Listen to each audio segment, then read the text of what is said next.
Hi guys, and welcome back to my channel. For today's video, we're going to discuss productivity hacks for XERO users, especially for us na mga bookkeepers and accountant. So kung interested ka sa topic na to, please keep on watching until the end. Do not skip para wala kang mamiss na tips and tricks na i-share ko throughout the video. So without further ado, let's get started!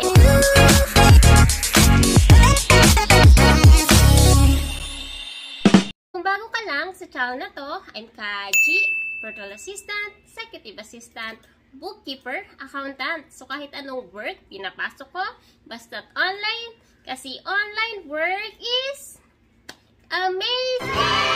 Sa channel na to, dinidiscuss natin more on online works, tips and tricks, and mga success stories. So kung interested ka sa mga topic na yon, please consider subscribing and don't forget to hit the notification bell para wala kang ma-miss na video na ina-upload ni Kajea every single week.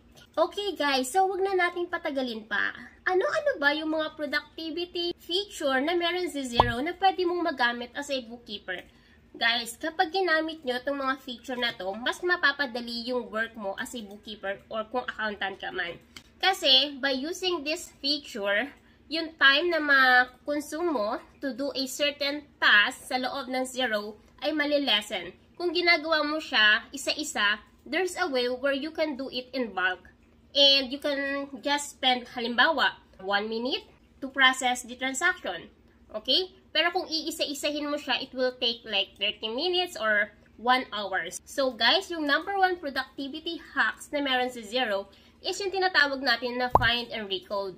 Siguro narinig nyo na to sa mga previous video ko, pero kasi yung find and recode is napaka-useful niyang feature ng XERO. Kasi guys, in just a minute, yung transaction na let's say hundreds of transaction, mapaprocess mo na siya agad-agad without going back to each transaction and then i-open mo siya and then edit.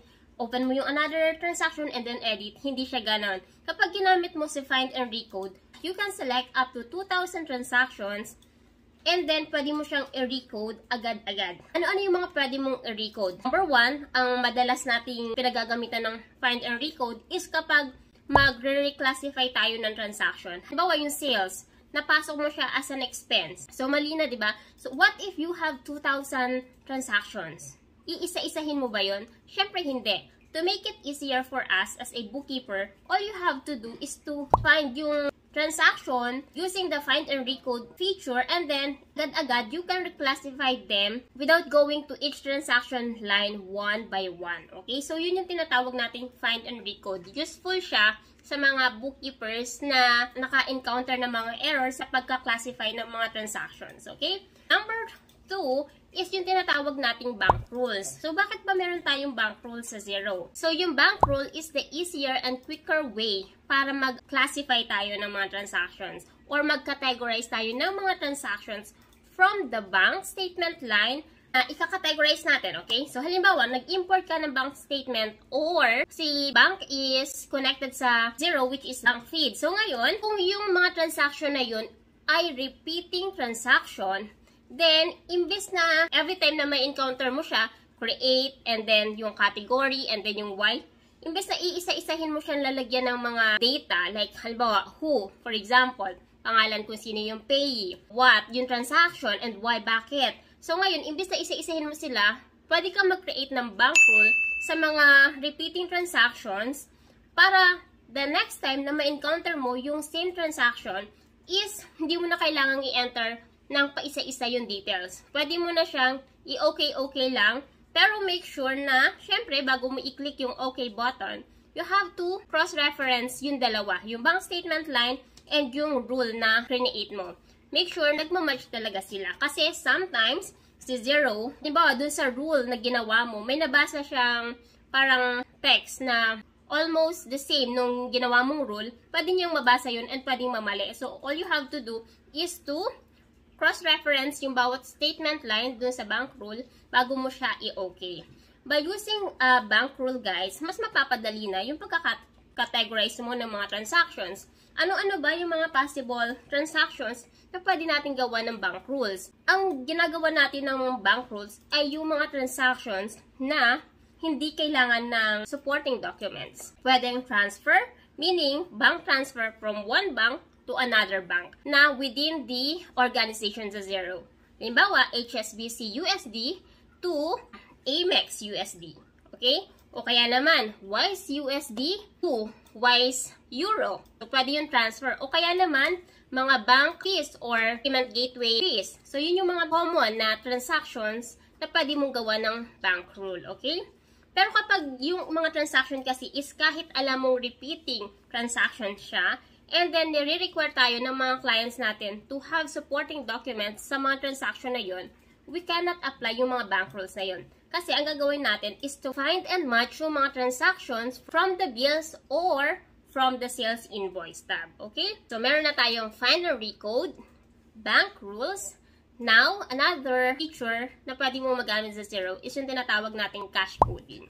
Cache coding naman is very useful kapag magkakategorize tayo ng transactions na sobrang dami.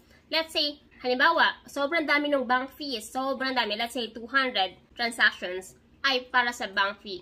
Imbes na bank rules, mas maganda gamitin mo is cache coding. Kasi, kapag cache coding, i-filter mo lang or isosort mo lang yung mga bank fees transaction and then i-enter mo sa isang line yung payee, which is yung bank, and then yung category and yung tax rate.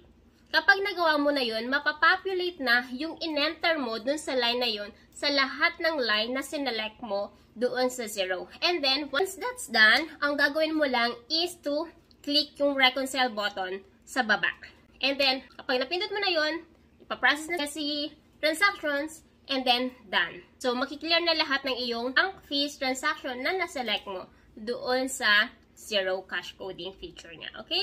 Yung cache coding, guys, maganda rin itong gamitin kapag, syempre, unang-una, wala kang a-attach na documents or wala kang ima-match na documents.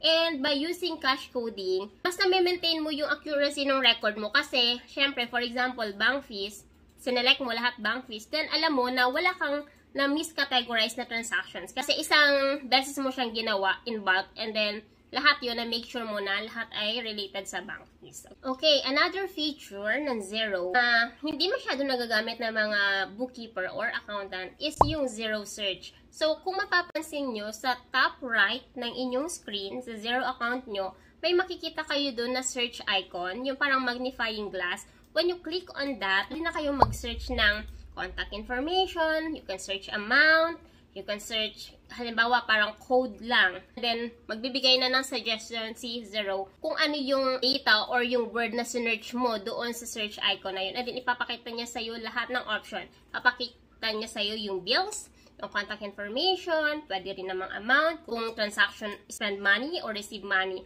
So, lahat yan makikita mo doon kapag ginamit mo yung search feature ng XERO. Magandang gamitin to, guys, kasi imbes na pumunta ka pa sa invoices, and then all, tapos search, mas maganda na pumunta ka na directly dun sa search button, dun sa search icon ng XERO para mas mapadali yung paghahanap mo, okay? So guys, etong mga sinabi ko sa inyo ay ilan lamang sa mga available productivity feature na meron sa XERO. So actually, meron pang iba, pero we're going to discuss that sa iba pa nating videos na darating sa mga susunod na buwan or sa mga susunod na linggo, okay? Pero, ito yung mga favorite na gamitin ni Kajea and mas mapapadali yung work nyo kung itatry nyo din na gamitin sila. Pero guys, make sure ha, na kapag gagamitin nyo itong mga productivity tools na to na XERO, make sure na ginagamit mo sila ng tama. Kasi, once na gamitin mo sila, and then mali pala yung pagkakagamit mo, pwedeng makapag-create kayo ng hindi accurate na report. Pwedeng mali yung category, pwedeng mali yung tax rate, o kaya naman nagkalabo-labo na yung mga inyong contacts sa loob ng XERO. So, make sure na tama nyo silang gagamitin. And kung gusto nyo ng tutorial about sa gamit ng mga feature na to, comment below and Kajea will create a video for you discussing those feature ng XERO. And guys, kung hindi nyo pa napapanood, meron akong ginawang video before na 10 things you should know as a bookkeeper sa XERO. Kapag hindi nyo pa napapanood yan, yung link ay nasa description and you can watch that video and let me know kung meron kang questions. And I hope to see you on my next video. Bye!